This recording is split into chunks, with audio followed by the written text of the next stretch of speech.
ช่วงหลังโควิดที่ผ่านมาเนี่ยสังเกตไหมครับว่าเทรนด์เรื่องสมุนไพรนี่มาแรงมากๆเลยหลายคนก็หันมาสนใจกันเยอะขึ้นเพราะรู้สึกว่ามันเป็นอะไรที่มาจากธรรมชาติน่าจะปลอดภัยกว่าหรือเปล่าแต่มันจะจริงเสมอไปไหมโดยเฉพาะกับอวัยวะที่สำคัญมากๆอย่างไตของเราเนี่ยวันนี้เรามาหาคำตอบเรื่องนี้กันครับ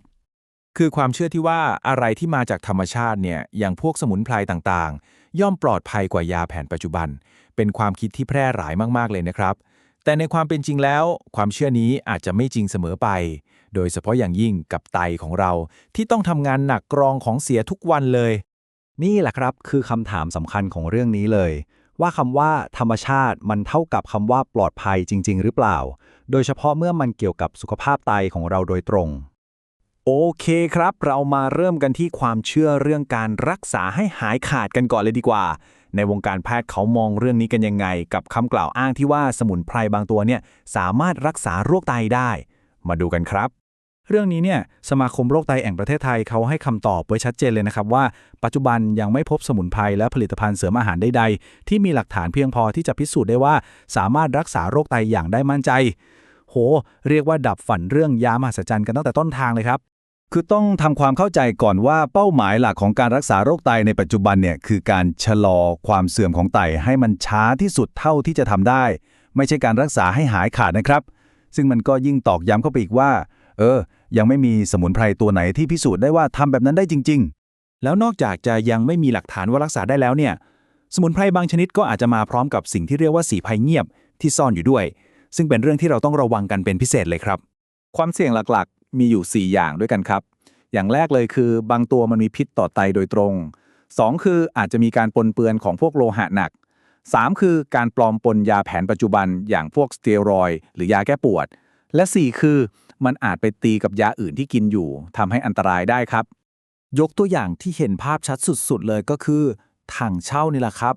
คือโฆษณากันหนักมากใช่ไหมครับแต่ความจริงก็คืองานวิจัยในคนเนี่ยมันยังไม่พอที่จะยืนยันได้จริงๆว่ามันมีประโยชน์หรือปลอดภัยกับไตในระยะยาวหรือเปล่าส่วนใหญ่ที่เขาศึกษากันเนี่ยก็จะเป็นในสัตว์ทดลองหรือไม่ก็เป็นถังเช่าพันธุ์หายากจากธรรมชาติเลยซึ่งมันคนละเรื่องกับถังเช่าสีทองที่เพาะเลี้ยงแล้วขายกันทั่วไปเลยนะครับ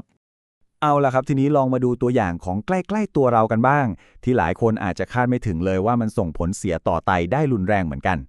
ต้องบอกก่อนว่าข้อมูลที่เรากำลังจะพูดถึงกันต่อไปนี้เนี่ยอ้างอิงมาจากรายงานทางการแพทย์จริงๆนะครับเพื่อให้มั่นใจได้เลยว่าเป็นข้อมูลที่เชื่อถือได้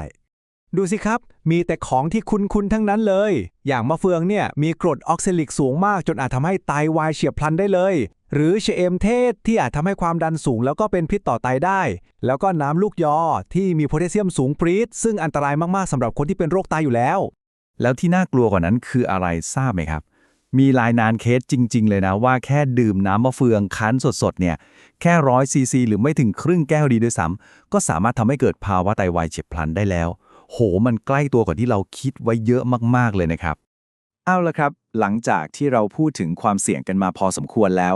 คราวนี้เรามาเปลี่ยนมุมมองมาดูเรื่องของแคลเซียมกันบ้างดีกว่าครับเพราะเรื่องนี้มีจุดหักมุมที่น่าประหลาดใจมากๆหลายคนอาจจะเคยได้ยินมาว่าเฮ้ยอย่ากินแคลเซียมเสริมเยอะนะเดี๋ยวจะเป็นนิ่วในไต